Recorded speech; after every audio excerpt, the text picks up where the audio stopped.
All right, thanks, Coach Davis. Appreciate you being here. Before we take questions, just the obvious question kind of head off here is in regards, obviously we're aware that last night UCLA did not play its game due to COVID health and safety protocols. This press conference is planned to talk about our team and to talk about playing UCLA. And as of right now, we're playing UCLA, and we're going to practice today after this to get ready to play UCLA and go to Las Vegas with every intention of playing UCLA. If that changes, Clint and I will let you know. Clint Gwaltney, who handles our schedule with Coach Davis, he's been in touch with the UCLA officials last night. Obviously, it's almost 7 a.m. out there in LA right now, so Clint will be in touch with them later today. But let's try and keep the questions. There's really nothing else we can add to it at this point. We're preparing to play UCLA, so with that in mind, Greg Barnes, go ahead with your questions for Coach Davis. Thank you. Good morning, Hubert. Yeah, good morning. You've talked a good bit in recent weeks about validation, and I know some of your players said after the Connecticut trip that they had circled the Michigan game because that was a big opponent and they wanted to show they could play well against top tier talent. Is UCLA that same kind of game? I don't want to call it a litmus test game, but is that a good opportunity to kind of see how things have progressed? You know, the UCLA game is for us. I mean, obviously, UCLA is an unbelievable team. Coach Cronin is a fantastic coach, and they're just a talented group. And so, but it's also the next game. And so I've said this before, the thing that I look at and the thing that I always talk to the players is focusing on the preparation, the process, and the practice, and the play will take care of itself. And so that's all we're doing throughout the entire year is focusing on making sure that we're improving, we're getting better. I'm not into, tests or, circling one game as something that's more important than just the game that you're supposed to be playing next.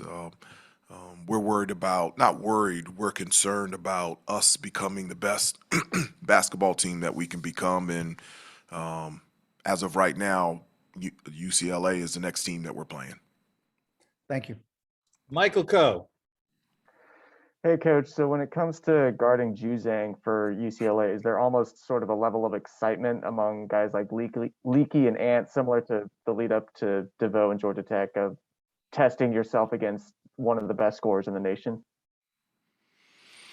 I don't know. I haven't spoke with Leaky. I know that he's really excited about his effort defensively in general this year. I'm so proud of Leaky. He's really, probably anybody on the team has settled into his role the quickest and the best. He's really taken pride on being a really good defensive player, but he can distribute the basketball. I think I mentioned before, he's the only guy on our team that has a 2-to-1 assist-to-turnover ratio. He can distribute, he can rebound, and then against Furman in the second half, I thought his 2 jumpers just gave us so much life on both ends of the floor when he hit the long 2 and then the 3-pointer. And so I'm just really proud of Leaky. He's having a fantastic season, and he's showing everybody that he's one of the best defenders in the country. C.L. Brown. Hey, Hubert, kind of continuing that, I feel like Leaky maybe gets a lot of flack, at least in these Twitter streets, because maybe his offensively he hasn't come around to being this kind of top-notch scorer. But I was wondering if you could just kind of expound on how essential it is to have a player like Leaky as a key part of rotation with all of the different things that he can do. Well, first of all, I'm not on Twitter. I've never been on Twitter, and I never will be on Twitter, and have no desire to ever be a part of Twitter.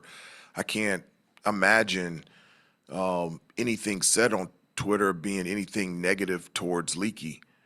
I really can't think of, and obviously I haven't seen everybody in the country, but somebody that's playing as well as he is on the defensive end. You know, he's bought into his role, and offensively, he is a threat. You know, when he's open and there's an opportunity for him to make a play, run the floor in transition, get an offensive rebound, or make an open jump shot, he does that. When he's open and it's a good shot, but he has an opportunity to pass to somebody else that provides us a great shot, he does that. I think anybody, any coach in the country would love to have a player that plays with that type of passion and that type of mindset. And I played 4 years here and 12 years in the NBA. There's a lot of money for guys that get after it on the defensive end. And so Leaky's not only playing extremely well for us, he's also putting himself in a position to play at the next level. With his size and athleticism at 6'8" and his versatility, there is a spot for him at the next level. Andrew Jones. Hey, Coach, you've spoken quite a bit in the last couple of weeks about Kerwin and a little bit less with Justin with the minutes they have and some of the things they have to do. Could you kind of expand on that a little bit more specifically what you need to see from Kerwin, what you need to see from Justin for them to maybe have a bigger role in the rotation? Well, I mean, in terms of, Kerwin and Justin, both of them, I'll speak first about Kerwin. He's a lights out shooter. I mean, he's a guy that can stretch the floor, but he's not just a shooter. He's a basketball player. I really feel like he's improved a lot defensively.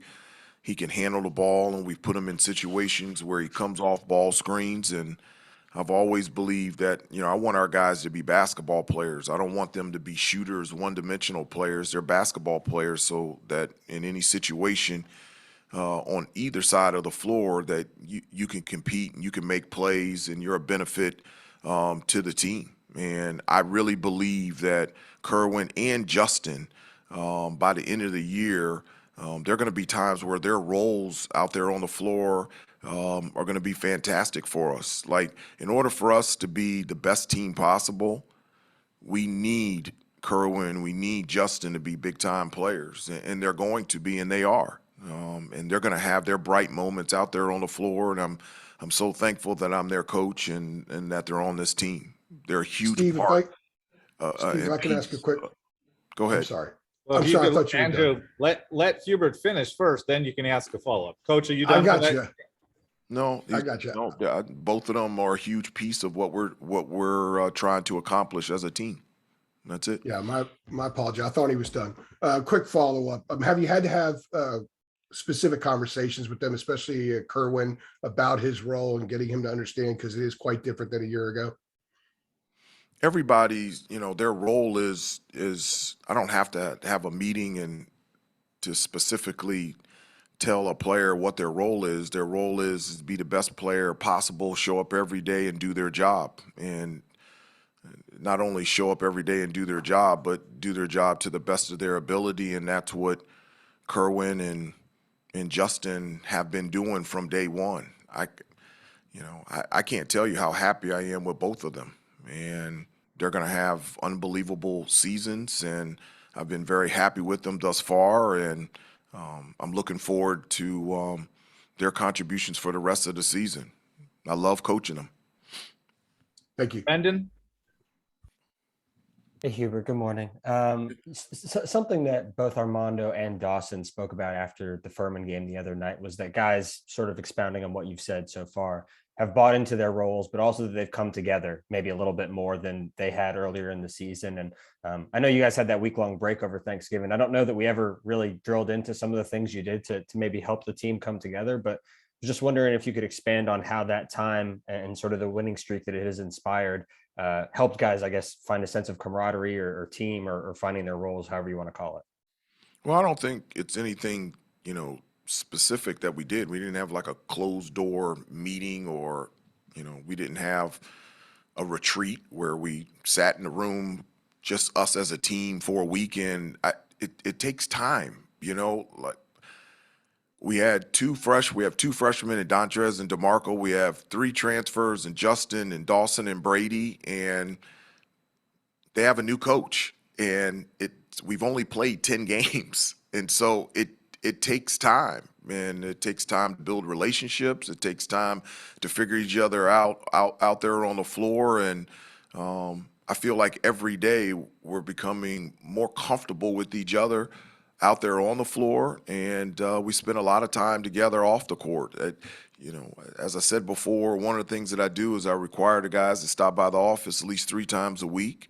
And when you stop by the office, you have to say hello to all the coaches, and you can't talk about basketball. And so we spend time together, and I tell them I can't coach them unless I know them, and they can't play for me unless they know me. And so it isn't one specific thing. This program, one of the foundation pieces is relationships, and we have great relationships. But on the court, this particular group is relatively new, and so we're all trying to figure out our roles and rotations and how we work together. And I feel like the chemistry between all of us has gotten better each day. If I can follow up shortly, in what ways have you I know you said it's only a short time, 10 games in what ways have you found out better ways to build those relationships, just you individually and connecting with the guys? The only way that I know how to develop relationships is spend time with each other. I always tell people that the best way to communicate is face to face. And so I relentlessly spend time with all of our players, whether it's in my office, whether we go have lunch or breakfast. I have them over to the house. It's important because as I said before, it sounds easy, but the only way that you can coach somebody is you have to know them. And so you can hold every player to the same standard and foundation, but I communicate with them specifically. There's some guys on the team that I have to start off with encouragement before I get my point across. And there's other players that I can be straightforward and direct from the start. And I know that because I've spent time with them. And so I really do. This group is extremely close. I love our friendship and our relationships, and I like where we're going on and off the court. Thank you. Ross Martin. Hey, this is a not a serious question, so I wanted to ask at the end. But Coach, Shocking that it's coming from you, Ross. Go ahead. What'd you say? Go ahead. Coach Davis, I've been kind of tracking what you wear on the sideline coaching, and obviously there's been transition away from suits for a lot of coaches, but you have these pullovers where your whole staff wears a different colored pullover. I was wondering the mindset on how y'all dress on the sideline, and who makes that decision? Do you make the decision? And thoughts on the different variety of colored pullovers that y'all have been wearing? It's different than what obviously Coach Williams and a lot of people did leading up to this year. Yeah, at first, Coach Jeff Lebo was in charge of coordinating the outfits on the bench, and I just don't think he did a really good job. And so I took it over last game, and I said, from the urging of Coach Brad Frederick, he wanted me to take over in terms of coordinating what we're going to wear on the sidelines. I don't really care. I just love coaching this group, and I love being around them, and I love being their head coach. And so whether it's a quarter zip or it's Jordan shoes or it's a suit, I just love being in this role, and I love coaching this group. But Coach Lebo was in charge at the beginning of the year and struggled a little bit in terms of coordinating the colors. And so now that I've taken over. I've noticed since y'all all wear the same color pullover since that move. Yes. That is different. Coach Lebo wanted us to all. He wanted us to all wear the same thing, and I said, that's fine. Just tell me, which quarter zip you want me to wear. That's the last thing that's on my mind, and we'll show up at the game. There's one thing that I did say that I didn't want to do. I didn't want everybody to wear one quarter zip and then me wear another one. We're all the same. It doesn't matter who's head coach, assistant coach, or we're all part of the family, and we're all the same importance. We have time for 3 last questions. Make them quick, please. Mike Toper, Adam Smith, CL Brown. Go ahead. Good morning, Coach. To do a complete 180 from that, we obviously opened up talking about UCLA and Courtney and the women's team. They just had a game canceled due to COVID. I'm sure you're aware of what's going on in the NFL. As it seems the situation is getting worse with the pandemic, do you have any conversations with your players?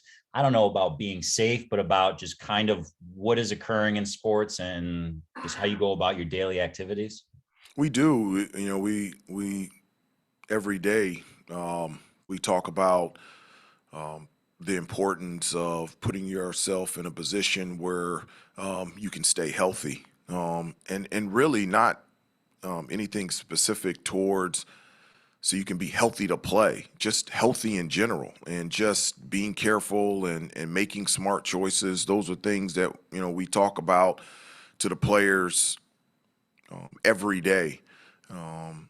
But we've been through this last year. We know that situations like this, things can change. I was just reminded this morning that we had 2 games last year, the 2 that I can remember. We had already gone through the scouting report and didn't have a chance to play Clemson, and then we had the Miami at home game that was canceled right before the game. And so those are things that we cannot control. What we can control is how we prepare, how we practice, and how we play. And so I always talk to the guys about, let's focus our attention to things that we can control. And that's taking care of ourselves here, being the best team that we can be. And when we leave the court, making smart choices from a health standpoint. But those are things that we talk to the team consistently every day.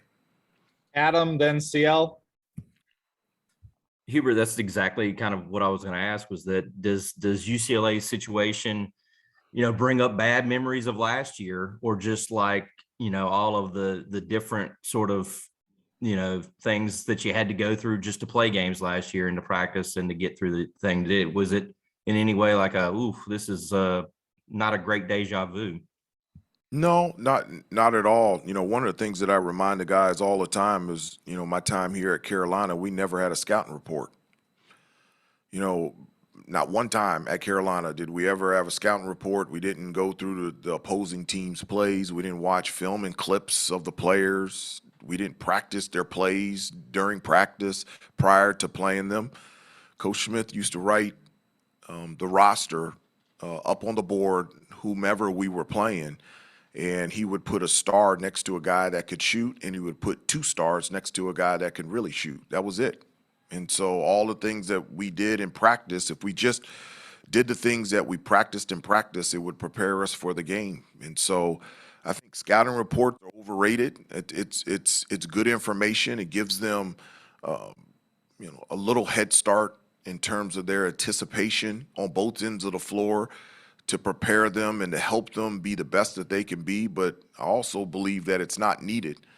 And so I remind them that that you don't need a scouting report. If you just do the things that you practiced in practice, it'll put yourself in a position to play your best. Final question, CL.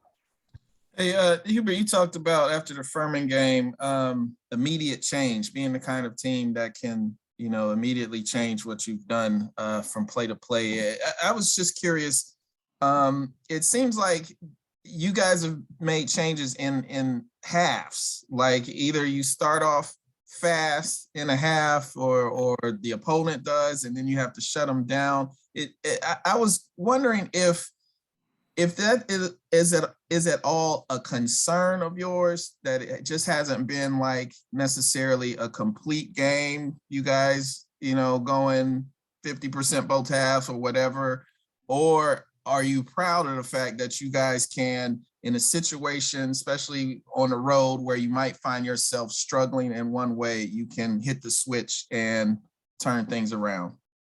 Well, I am encouraged, CL, that we can make changes. I think, through games, there are going to be good times and bad times. And through those times that you're struggling, how quickly can you adjust and how quickly can you change from a positive aspect? And I think that's something to celebrate. I think that's something to be encouraged, and something that I like about our team is that we can change, we can adjust, we can pivot in order for us to be better out there on the floor. And so I'm very encouraged about that. You know, would any coach, would they love to have a game where there's no adjustments, no pivots, and no changes? Everything that they're doing is right and everything is working perfectly.